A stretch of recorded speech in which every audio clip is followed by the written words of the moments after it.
Hello everyone, स्वागत है आपका हमारे यूट्यूब चैनल देवभूमि स्टडी जंक्शन में। तो आज हम उत्तराखंड करंट अफेयर्स के क्वेश्चंस को कवर करेंगे। साथ ही इसमें कुछ एक्स्ट्रा फैक्ट्स भी मिलेंगे आपको, जो कि आने वाले एग्ज़ाम जो वीपीडीओ पटवारी लेखपाल का जो एग्ज़ाम है 21 सितंबर को, उसके लिए काफ़ी इम्पोर्टेंट है। तो आप लोग इसे ज़रूर देखिएगा। तो स्टार्ट करते हैं आज की वीडियो। पहला क्वेश्चन है, तो इसमें पहला क्वेश्चन है कि द्रोणाचार्य पुरस्कार 2024 के लिए जो है वो किसे दिया गया है। तो जो 2024 का जो द्रोणाचार्य पुरस्कार है वो किसे दिया गया है, सुभाष राणा को दिया गया है, जो कि एक पैराशूटिंग कोच हैं भारतीय टीम के। तो भारतीय टीम के पैराशूटिंग कोच सुभाष राणा को ये द्रोणाचार्य पुरस्कार दिया गया है। और जो सुभाष राणा है, ये सुभाष राणा जसपाल राणा के भाई हैं, क्योंकि जसपाल राणा जो थे उन्हें उत्तराखंड अर्जुन पुरस्कार मिला था। उत्तराखंड का अर्जुन पुरस्कार मिला था जब स्टार्टिंग में इसकी शुरुआत हुई थी। तो अगर ये पूछा जाता है कि तो ये कौन थे, ये जसपाल राणा के भाई थे, ठीक है। और जसपाल राणा को ही गोल्डन बॉय के नाम से भी जाना जाता है। तो देखते हैं सेकंड क्वेश्चन। तो हमारा सेकंड क्वेश्चन है, गणतंत्र दिवस पर उत्तराखंड की जो झांकी थी उसका विषय क्या था। तो उसका विषय था सांस्कृतिक विरासत एवं साहसिक खेल। तो विषय क्या था, सांस्कृतिक विरासत एवं साहसिक खेल। और इसमें जो उत्तराखंड का स्थान है वो थर्ड है, क्योंकि जो फर्स्ट प्लेस पे था वो गुजरात था, और सेकंड पे यूपी था, और थर्ड पे जो था वो कौन था, उत्तराखंड था, ठीक है। तब हम इसमें बात करेंगे नेक्स्ट क्वेश्चन की। तो हमारा नेक्स्ट क्वेश्चन है कि उत्तराखंड में यूसीसी जो अभी लागू हो गया है, तो यूसीसी लागू हुआ है, तो ये यूसीसी लागू करने वाला जो, तो हम इसे देख लेते हैं एक मिनट।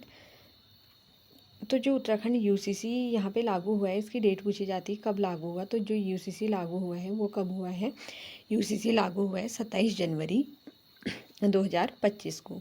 और देश का पहला राज्य बन गया है स्वतंत्रता के पश्चात, क्योंकि स्वतंत्रता से पहले गोवा में यूसीसी लागू था, लेकिन स्वतंत्रता के बाद अगर पूछा जाता है तो वो कहाँ पे हुआ है, स्वतंत्रता के बाद ये लागू हुआ है, कहाँ पे, स्वतंत्रता के बाद लागू हुआ है उत्तराखंड में। और यूसीसी नियमावली से रिलेटेड कुछ क्वेश्चंस हैं, जैसे कि और इसका पोर्टल का शुभारंभ सीएम धामी ने किया है, और इसका गठन समिति इसकी बनी थी। तो समिति का गठन हुआ था 27 मई 2022 को, और इसकी जो अध्यक्ष थी वो रंजना देसाई थी। तो ये क्वेश्चन कई बार पूछा गया है कि यूसीसी के लिए जो समिति बनी थी उसकी अध्यक्षता किसने की थी, तो रंजना देसाई ने की थी। साथ ही और अगर हम इसमें देखें तो इसकी जो रिपोर्ट प्रस्तुत की थी वो 2 फरवरी 2024 को की थी, और विधानसभा में ये आए थे 8 फरवरी 2024 को। और इसमें जो यूसीसी नियमावली समिति बनी थी वो 14 फरवरी 2024 को बनी थी, और राष्ट्रपति द्वारा इसको मंजूरी दी गई थी 8 मार्च 2024 को, और ये लागू हो गई 27 जनवरी 2025 से। तो हमें सारी डेट याद नहीं रखनी है, एक हमें राष्ट्रपति ने इसे कब मंजूरी दी थी और ये विधानसभा में कब आया था, ये हमें याद रखनी है। विधानसभा में आया था 8 फरवरी 2024 को, और राष्ट्रपति ने इसे मंजूरी दी थी, कब दी थी राष्ट्रपति ने मंजूरी, राष्ट्रपति द्वारा मंजूरी दी गई थी 8 मार्च 2024 को, और ये लागू हो गया था 27 जनवरी 2025 को।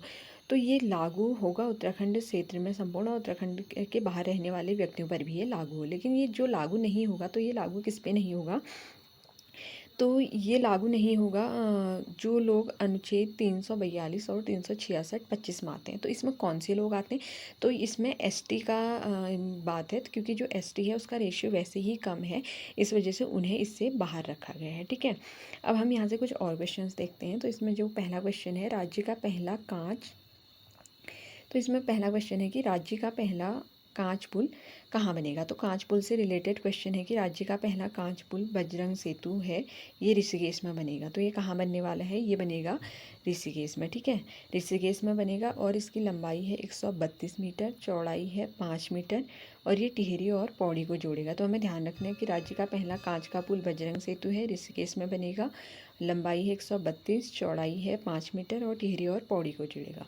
तो नेक्स्ट है, ब्वारी विलेज के रूप में उत्तराखंड के किस गांव को घोषित किया गया है। तो ये किया गया है मथौली गांव, उत्तरकाशी में है, और इसके पहलकर्ता हैं प्रदीप पंवार। तो इसे ब्वारी विलेज क्यों घोषित किया गया है, क्योंकि जब कोविड-19 के ड्यूरेशन में प्रदीप पंवार अपने गांव आए थे उत्तरकाशी, तब वहाँ पे उन्होंने महिलाओं को सशक्त करने के लिए काफ़ी सारे कार्य चलाए गए थे, इसलिए बौरी विलेज, इस मथौली गांव को बौरी विलेज के नाम से जाना जाता है। नेक्स्ट क्वेश्चन है कि चिंतन शिविर 2025 का आयोजन कहाँ हुआ। तो अगर पूछा जाता है कि चिंतन शिविर 2025 का आयोजन कहाँ हुआ, तो इसका आयोजन हुआ था देहरादून में। इसका आयोजन कहाँ हुआ था? इसका आयोजन हुआ था देहरादून में। अब हम देखते हैं नेक्स्ट क्वेश्चन। तो नेक्स्ट क्वेश्चन है यहाँ पे कि जो continuous ambient air quality system है, ये कहाँ विकसित होगा। तो ये उत्तराखंड के प्रत्येक ज़िले में स्थापित होंगे। इसका उद्देश्य है कि इन स्टेशनों से कार्बन डाइऑक्साइड, कार्बन मोनोऑक्साइड और वॉलेटाइल ऑर्गेनिक कंपाउंड्स का रियल टाइम डेटा मिलेगा। ठीक है, तो इनसे क्या मिलेगा? इसका रियल टाइम डेटा मिलेगा। और अगर हम नेक्स्ट क्वेश्चन देखें तो वो है कि यूके के 3 जिलों में मोबाइल मेडिकल यूनिट्स की तैनाती होगी। क्वेश्चन पूछा जाता है कि उत्तराखंड के किन 3 जिलों में मोबाइल मेडिकल यूनिट की तैनाती होगी। तो उसमें है हरिद्वार, वहाँ पे 2 यूनिट लगेंगी, उधम सिंह नगर में 2 यूनिट और टिहरी में 1 यूनिट। तो उत्तराखंड के वो 3 जिले कौन कौन से हैं? Haridwar, US Nagar and Tehri. और हरिद्वार और यूएस नगर में 2-2 यूनिट लगेंगी, और जो टिहरी है वहाँ पे 1 यूनिट लगेगी। और यह पहल कॉमन सर्विस सेंटर्स एकेडमी के सहयोग से प्रारंभ की जा रही है, क्योंकि ऑप्शन स्टेटमेंट वाले क्वेश्चन पूछे जाते हैं तो वहाँ पे पूछा जा सकता है कि किसके सहयोग से ये प्रारंभ हो रही है। तो ये कॉमन सर्विस सेंटर्स एकेडमी के सहयोग से ये प्रारंभ हो रही है। ठीक है, तो अब हम देखेंगे क्वेश्चन नंबर 6 से है, लेकिन वैसे हमने ज़्यादा कवर कर लिए हैं तो देख लेते हैं। ठीक है, तो हमारा नेक्स्ट क्वेश्चन है, राज्य सहायता मिशन की पहली क्षेत्रीय कार्यशाला कहाँ हुई। तो राज्य सहायता मिशन की पहली क्षेत्रीय कार्यशाला देहरादून में हुई, और नीति आयोग द्वारा ये आयोजित की गई थी। तो जो पहली एसएसएम की जो कार्यशाला हुई कहाँ हुई? देहरादून में है। और इसे किसने आयोजित किया था? तो नीति आयोग ने जारी किया था, और नीति प्लस सेतु आयोग ने, क्योंकि जो नीति है आयोग है ये भारत मतलब राष्ट्रीय स्तर पर कार्य करता है, और उसी के दर्जे पर राज्य में जो है वो सेतु आयोग कार्य करता है। अगर सेतु की फुल फॉर्म पूछी जाती है तो उत्तराखंड सशक्तिकरण एवं परिवर्तन संस्थान इसकी फुल फॉर्म है। ठीक है, जौलीग्रांट हवाई अड्डे पर हाउस ऑफ हिमालयज स्टोर का उद्घाटन हुआ। अगर क्वेश्चन आते हैं कि उत्तराखंड के किस हवाई अड्डे पर हाउस ऑफ हिमालयज स्टोर का उद्घाटन हुआ है, तो वो है जौलीग्रांट हवाई अड्डा, और ये कहाँ पे है? ये देहरादून में है। और इसका उद्घाटन किसने किया? शिवराज सिंह चौहान, जो कि केंद्रीय मंत्री हैं। ठीक है, इसका उद्देश्य क्या है? यूके के स्थानीय उत्पादों को राष्ट्रीय और अंतर्राष्ट्रीय स्तर पर पहचान दिलाने के लिए जौलीग्रांट हवाई अड्डे पर हाउस ऑफ हिमालयज स्टोर का उद्घाटन किया गया है। ठीक है, तो अब हम देखते हैं इसमें नेक्स्ट क्वेश्चन। नेक्स्ट क्वेश्चन है कि उत्तराखंड का पहला विज्ञान कम्युनिटी रेडियो स्टेशन कहाँ पे स्थापित किया गया है। तो ये किया गया है यूकॉस्ट परिसर देहरादून में। तो ये कहाँ पर किया गया है? यूकॉस्ट परिसर देहरादून में। तो अगर अब कभी पूछा जाता है कि जो यूकॉस्ट है इसकी स्थापना कब हुई, तो इसकी स्थापना अगर पूछी जाती है तो ये हुई 21 फरवरी 2005 को। ठीक है, अगर यूकॉस्ट की स्थापना पूछी जाती है तो ये कब हुई? यूकॉस्ट की स्थापना हुई 21 फरवरी 2005 को। और इस जो विज्ञान कम्युनिटी रेडियो स्टेशन की स्थापना का उद्देश्य है कि लोगों में विज्ञान के प्रति जागरूकता बढ़ाना है। यहाँ से प्रतिदिन 2 घंटे विज्ञान जागरूकता कार्यक्रम प्रसारित होंगे। ठीक है, तो नेक्स्ट क्वेश्चन है कि उत्तराखंड में कहाँ पर सेंटर फॉर हिंदू स्टडीज़ की शुरुआत की गई है। तो ये की गई है दून विश्वविद्यालय में सेंटर फॉर हिंदू स्टडीज़ की शुरुआत की गई है। ठीक है, तो अब हम देखते हैं नेक्स्ट क्वेश्चन। नेक्स्ट क्वेश्चन है कि देश में योग नीति घोषित करने वाला प्रथम राज्य कौन है। तो ये देश में योग नीति घोषित करने वाला प्रथम राज्य है अपना उत्तराखंड। और इसमें जो योग के लिए जो स्थान चयनित किए गए हैं उसमें ऋषिकेश, कौसानी, चंपावत, व्यास घाटी, टिहरी झील के आसपास का क्षेत्र लिया गया है, मुक्तेश्वर और जागेश्वर इसमें शामिल किए गए हैं। इन स्थानों को योग हब के रूप में विकसित किया जाएगा, और 2030 तक 5 नए योग हब और बनाए जाएंगे, ऐसा इसमें निर्णय लिया गया है। ठीक है, नेक्स्ट है कि गजा घंटकर्ण महोत्सव 2025 का आयोजन कहाँ हुआ। तो गजा घंटकर्ण महोत्सव 2025 का आयोजन टिहरी में हुआ, और इसमें तभी यहाँ पर अहिल्या स्मृति मैराथन भी आयोजित हुई। तो अगर कभी पूछा जाता है कि अहिल्या स्मृति मैराथन कहाँ आयोजित हुई थी, तो ये टिहरी में ही हुई थी, और गजा घंटकर्ण महोत्सव के टाइम पे इसका आयोजन हुआ था। ठीक है, अब हमारा नेक्स्ट क्वेश्चन है पंचसूल प्लस 88.4 FM क्या है। तो पंचसूल प्लस 88.4 FM भारतीय सेना का पिथौरागढ़ में पहला सामुदायिक FM रेडियो स्टेशन है एक, और इसका उद्घाटन सेंट्रल कमांड के GOC अनिक सेन गुप्ता ने किया था। और जो ये पंचसूल प्लस 8.4 FM स्टार्ट किया गया है। ये किसका पार्ट है? ऑपरेशन सद्भावना का ये एक हिस्सा है। इसका उद्देश्य है सेना और नागरिकों के बीच समन्वय को बढ़ाने के उद्देश्य से इसे स्टार्ट किया गया है। ठीक है, अब हम इसमें देखेंगे नेक्स्ट क्वेश्चन। तो नेक्स्ट क्वेश्चन है, उत्तराखंड कैबिनेट ने सख्त भू कानून को कब मंजूरी दी? तो उत्तराखंड कैबिनेट ने सख्त भू कानून को मंजूरी दी है 19 फरवरी 2025 को।